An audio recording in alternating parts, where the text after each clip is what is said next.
وعن ابن عباس رضی اللہ تعالی عنہما ان رسول اللہ صلی اللہ علیہ وسلم قال فی المعتکف هو يعتکف الذنوب ويجزى له من الحسنات كعامل الحسنات كلها رواه ابن ماجہ رحمہ اللہ۔ حضرت عبداللہ بن عباس رضی اللہ تعالی عنہما سے روایت ہے کہ رسول اللہ صلی اللہ علیہ وآلہ وسلم نے ارشاد فرمایا معتکف کے بارے میں کہ اعتکاف میں بیٹھنے والا ایسا ہے گویا کہ وہ تمام گناہوں سے بچ گیا اور اس کے لیے مسلسل وہ تمام تر نیکیاں اسی طرح لکھی جاتی ہیں جیسے نیکیاں کرنے والے کے لیے لکھی جاتی ہیں۔ اعتکاف انبیاء علیہ السلام کی سنت ہے۔ رسول اللہ صلی اللہ علیہ وآلہ وسلم سے پہلے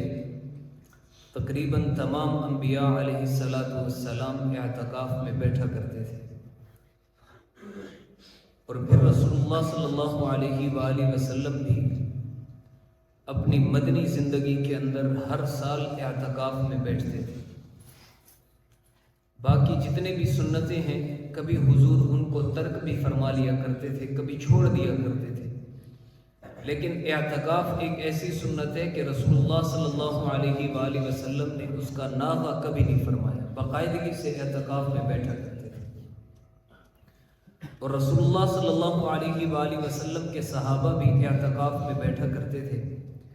رسول اللہ صلی اللہ علیہ وآلہ وسلم نے معتکف کی بہت زیادہ شان، بہت زیادہ عظمت بیان فرمائی۔ ایک روایت میں ارشاد فرمایا کہ ایک دن کے اعتکاف کی وجہ سے کل قیامت کے دن اعتکاف میں بیٹھنے والا آدمی جہنم سے 3 خندق کے فاصلے پر ہوگا، اور ایک اس کا فاصلہ جو ہے، ایک حقب، ایک خندق کا فاصلہ جو ہے وہ زمین و آسمان کے فاصلے کے برابر ہے۔ ایک دوسری روایت میں ارشاد فرمایا کہ جب اعتکاف کرنے والا آدمی معتکف اعتکاف میں بیٹھتا ہے تو وہ سارے گناہوں سے بچ جاتا ہے، یعنی مسجد سے باہر ہوتے ہوئے اس سے بہت سے گناہ ہوتے تھے، اب مسجد کی برکت کی وجہ سے وہ ان تمام گناہوں سے بچ گئے، اور اس کو ایسے اجر دیا جاتا ہے جیسے نیکیاں کرنے والے کو اجر دیا جاتا ہے۔ مطلب یہ ہے کہ معتکف اب اعتکاف میں بیٹھنے کی وجہ سے کسی بیمار کی عیادت کرنے کے لیے نہیں جا سکتا، نماز جنازہ پڑھنے کے لیے نہیں جا سکتا، کسی کی دعوت میں شریک نہیں ہو سکتا، کسی کا دکھ درد نہیں بانٹ سکتا، کسی کی مدد کرنے کے لیے باہر نہیں جا سکتا، لیکن اللہ تبارک و تعالیٰ اس اعتکاف کرنے والے کو مسجد میں بیٹھے بیٹھے ان تمام تر نیکیوں کا اجر مسلسل دیتے رہتے ہیں۔ اور جو اعتکاف والا ہوتا ہے یہ 24 گھنٹے مسلسل عبادت میں رہتا ہے، اگرچہ عبادت نہ کر رہا ہو، یعنی یہ فجر کی نماز پڑھتا ہے تو پھر یہ ظہر کی نماز کے انتظار میں ہوتا ہے، اس کو ایسے اجر مل رہا ہوتا ہے گویا کہ یہ نماز پڑھ رہا ہے اور نماز کے اندر ہے، پھر جب ظہر پڑھ لیتا ہے تو یہ عصر کے انتظار میں ہوتا ہے، پھر اس کو ایسا اجر مل رہا ہوتا ہے گویا کہ نماز میں۔ اسی طرح 24 گھنٹے اس کے عبادت میں گزرتے ہیں، حتیٰ کہ معتکف کا سونا بھی عبادت ہے، اس کا کھانا بھی عبادت ہے، اس کا پینا بھی عبادت ہے، اس کے ہر عمل کو اللہ تبارک و تعالی عبادت قرار دیتے ہیں۔ اور اعتکاف کرنے والے کی مثال ایسے ہے کہ جیسے کوئی آدمی اپنے آپ کو فقیر سمجھ کر، اپنے آپ کو محتاج اور حاجت مند سمجھ کر کسی سخی کے دروازے کے اوپر آ کر ڈیرے ڈال دے اور بیٹھ جائے اور یہ کہے کہ میں اس وقت تک آپ کے در سے نہیں اٹھوں گا جب تک آپ میری حاجت کو پورا نہیں کرتے ہو، جب تک آپ میری ضرورت کو پورا نہیں کرتے ہو، میں اس وقت تک یہاں سے ٹلوں گا نہیں، جاؤں گا نہیں۔ علماء فرماتے ہیں کہ اعتکاف کرنے والا بھی اسی طرح سے، پھر جب بندہ اعتکاف میں بیٹھتا ہے تو اللہ تبارک و تعالیٰ اس کی تمام حاجات کو پورا فرماتے ہیں۔ ایک روایت میں آتا ہے رسول اللہ صلی اللہ علیہ وسلم نے ارشاد فرمایا کہ جو مسجد میں آتے ہیں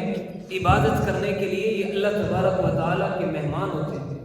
اور اللہ تبارک و تعالیٰ فرماتے ہیں میں نے اپنے اوپر لازم کر لیا ہے ان لوگوں کا اکرام جو میرے گھر میں آئے، جو بھی مسجد میں آتے ہیں اللہ تبارک و تعالیٰ ان کا اکرام کرتے ہیں، اور یہ جو خوش نصیب لوگ اعتکاف میں بیٹھتے ہیں یہ 10 دن بیٹھے رہتے ہیں، یہ 10 دن تک مسلسل ضیوف الرحمان رہتے ہیں، یعنی یہ اللہ تبارک و تعالیٰ کے مہمان ہوتے ہیں۔ آج کسی کو دنیا کا کوئی عہدے والا آدمی بلا لے، کوئی منسٹر، کوئی MLA MPA بلا لے، کوئی بیوروکریٹ بلا لے تو وہ خوشی سے پھولا نہیں سماتا۔ کسی کو صدر ہاؤس کی دعوت مل جائے وہ خوشی سے پھولا نہیں سماتا کہ میں صدر صاحب کا مہمان بن رہا ہوں، DC صاحب کا فلاں کا مہمان۔ یہ جو اعتکاف میں بیٹھنے والے ہیں یہ اللہ تبارک و تعالیٰ کے مہمان بن جاتے ہیں۔ اور ایک روایت میں آتا ہے رسول اللہ صلی اللہ علیہ وسلم نے ارشاد فرمایا کہ اللہ تبارک و تعالیٰ فرماتے ہیں کہ جب میرے بندے دعا کے لیے ہاتھ اٹھاتے ہیں تو مجھے حیا آتی ہے کہ میں ان کے ہاتھوں کو خالی لوٹا دوں، میرے بندے مجھ سے جو بھی مانگتے ہیں میں ان کو دے دیتا ہوں۔ اور یہ اعتکاف میں بیٹھنے والے ایک سخی کے دروازے پہ بیٹھے ہوتے ہیں، اور کبھی کسی سخی کے دروازے سے کوئی بھکاری خالی نہیں جایا کرتے، ان کو ضرور اللہ تبارک و تعالیٰ نوازتے ہیں۔ تو اعتکاف ایک بڑا عظیم عمل ہے، تمام ساتھی کوشش فرمائیں کہ اس میں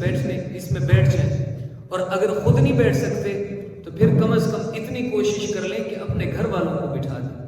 اپنی اہلیہ کو اعتکاف میں بٹھا دیں، اپنی بیٹی کو بٹھا دیں، اپنی بہن کو بٹھا دیں، ان کو بٹھانے کی وجہ سے آپ کو بھی برابر اجر ملتا رہے گا۔ دعا ہے کہ اللہ تبارک و تعالی ہم سب کو عمل کی سمجھ کی توفیق عطا فرمائے۔ الحمدللہ۔